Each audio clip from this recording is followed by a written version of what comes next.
Ils sont 394 élèves issus des familles modestes de toute la région du Gontogo qui viennent de bénéficier des prises en charge scolaires.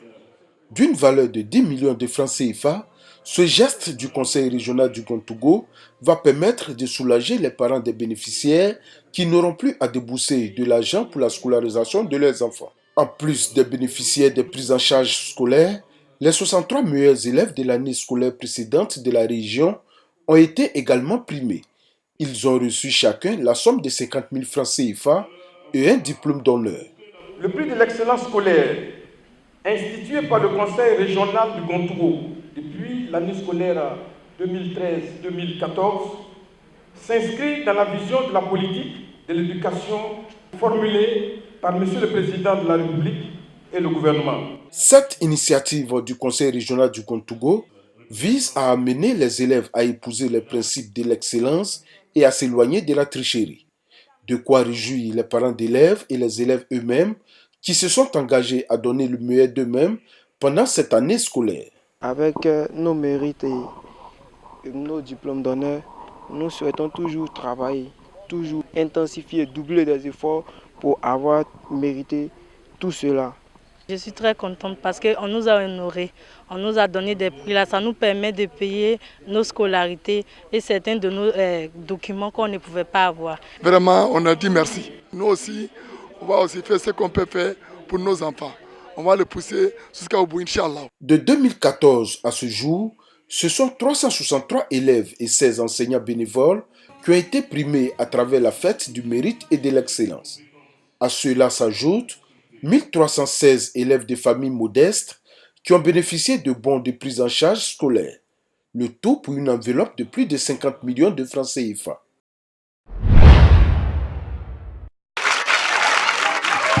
Permettre aux écoliers de Dida Kayabo dans le département de Bokanda de réussir leur année scolaire. L'ONG Hope Charity met à leur disposition des kits scolaires composés de cartables, d'instruments géométriques et des manuels. L'ONG Hope Charity prend la scolarisation de l'enfant et surtout de la jeune fille. À cet effet, l'ONG Hope Charity est venue avec des kits scolaires pour les enfants du CP1 au CM2. Cette initiative de l'ONG Hope Charity s'inscrit dans le cadre du lancement de son activité dénommée « Un enfant, un kit de réussite ». Activité qui vise à soulager les enfants démunis et leurs parents. Nguessan Lataï, président du conseil régional du INZI, parrain de la cérémonie, a invité les apprenants à l'excellence à l'école. Nous étions parmi les premiers villages à initier, pour ne pas dire à prolonger le prix d'excellence. Il y a eu une suspension. Nous avons repris timidement et Dieu merci, nous avons l'occasion de reprendre cette fois-ci pour de bon, comme le président l'a dit. Mais je serai toujours là pour vous soutenir, à aider nos frères et sœurs. Donc, chers enfants, travaillez à l'école, étudiez vos leçons, soyez sages en classe. L'ONG Hope Charity œuvre dans l'humanitaire en soutenant les veuves et les enfants défavorisés. Ce sont au total 5300 femmes issues de la région du Tonkpi qui seront bientôt autonomes en créant leur propre entreprise.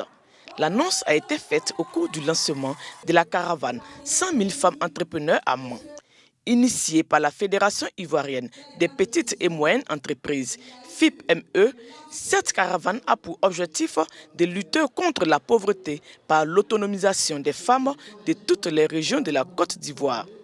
Nous formons ces femmes pendant 3 jours sur l'entrepreneuriat à 0 francs et après on les coach pendant 4 semaines et ensuite nous les mettons sur un moteur de recherche et sur internet pour le e-commerce. Nous les connectons à d'autres femmes et puis nous les suivons pendant 12 mois pour en faire de véritables femmes d'affaires. La commission Gens-Femmes Entrepreneuriat de la FIPME exhorte les femmes du Tonkpi à prendre part à la formation, à l'issue de laquelle un diplôme sera délivré. Chaque femme va recevoir 3 jours de formation. Et ces 3 jours-là, on n'a pas le droit de manquer, sinon tu n'as pas de diplôme. La commissaire générale des Journées nationales des chefs d'entreprise, JNCE, qui justement se tiendront à Mans pour cette 3e édition, salue l'initiative de cette caravane et promet un accompagnement pour les 5300 femmes qui seront formées. Tous les participants qui viendront au GNCE, tous les chefs d'entreprise seront de fait des mentors pour ces dames qui seront ainsi formées. Le président du conseil régional du Tonkpi, pour sa part, rassure également de son soutien. Nous serons là en tant que région, mais aussi en tant que cadre pour soutenir ce projet, apporter notre contribution, mobiliser les cadres et l'ensemble des collectivités. Pour les questions de financement, ce sont plus de 23 institutions, dont le FAFSI, Fonds d'aide aux femmes de Côte d'Ivoire, qui soutiendront cette caravane.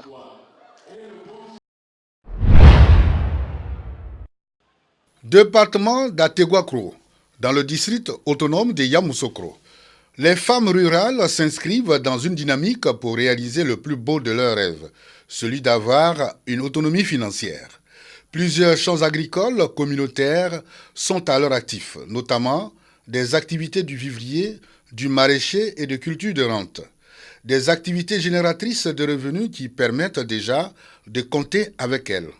Toutes ces valeurs leur sont reconnues. Ce sont les femmes d'ici et d'ailleurs qui changent le monde par leurs activités et cela n'est plus à démontrer. Nous étions dans les exploitations forestières, dans les activités, j'allais dire communautaires qu'elles ont menées ici et nous avons compris que véritablement c'est pénible. Leurs efforts doivent être vraiment soutenus. Pour encourager ces femmes à persévérer dans le travail sous une pluie battante, la présidente du réseau national des associations des femmes actives d'Afrique s'y est rendue les bras chargés, accompagnée des partenaires au développement. La Banque mondiale a dit que 80% de la main-d'œuvre dans l'agriculture, c'est nos mamans, c'est nos sœurs, c'est nos filles. À ce titre, nous avons le devoir de les aider. On était dans une plantation, nous les avons vus à l'œuvre. C'est extraordinaire. Je vous dis, mesdames, bravo. Élus et cadres apprécient cette solidarité. Ateguakro doit être le grenier de Yamoussoukro. Et je n'ai pas dit ça au hasard. C'est parce que je m'appuie sur des femmes d'Ateguakro qui sont dans diverses activités rurales. Pour terminer en beauté cette visite, la délégation a procédé à la remise officielle de plusieurs lots d'équipements agricoles aux femmes d'Ateguakro. Ouragayo, ville écologique. C'est l'ambition du maire de cette localité située à 35 km de Gagnoa, dans la région du Go. Et pour ce faire, les populations ont décidé de rendre leur environnement propre. Engagement affirmé au cours de la journée Grand Ménage. C'est un vœu cher à Madame le ministre de l'Assainissement et de la Salubrité. Et aujourd'hui, il s'agit de sensibiliser toute la population pour que chaque citoyen de Côte d'Ivoire se sente concerné, s'engage, se mobilise pour que véritablement les objectifs soient atteints. Toutes les rues, les caniveaux des quartiers de la commune sont nettoyés. Les élèves de la ville sont invités également à servir d'exemple en rendant leur cadre de vie sain. Ouragayo est candidate au prix d'excellence nationale des villes les plus propres. Chacun doit balayer devant sa porte. On a pris un arrêté ici. Tous ceux qui ont leur lot non bâti doivent nettoyer.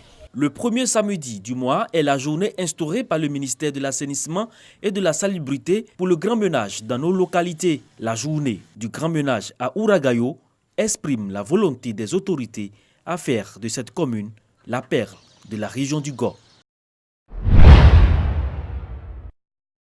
Selon un rapport des autorités sécuritaires, sur 10 accidents de la circulation, 8 sont provoqués par des motos à Boaké. Les causes fréquentes de ces accidents s'expliquent par la méconnaissance et le non-respect du code de la route. En vue de réduire considérablement le taux d'accidents, les responsables en charge des transports montent au créneau. Ils multiplient les séances de sensibilisation sur la sécurité routière et le port de casque. Il s'agit d'outiller les conducteurs de mototaxis et de tricycles sur le langage de la route. Il faut sortir des bureaux pour aller sur le terrain.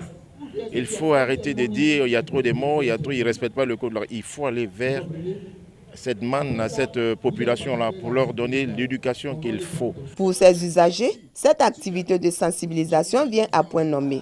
Les conducteurs de ces engins à 2 et 3 roues promettent de mettre en application les informations reçues. La route parle. Donc, il est important pour nous qui voulons utiliser les 2 roues, les 3 roues pour faire notre activité, de pouvoir connaître vraiment ce langage de la route en partant dans les auto-écoles, aller se former et pour mieux travailler aisément, avoir les documents afférents à nos engins. En Côte d'Ivoire, 10 000 accidents de la circulation occasionnent plus de 900 décès et plus de 12 000 blessés par an. 95% de ces accidents sont dus à des facteurs humains.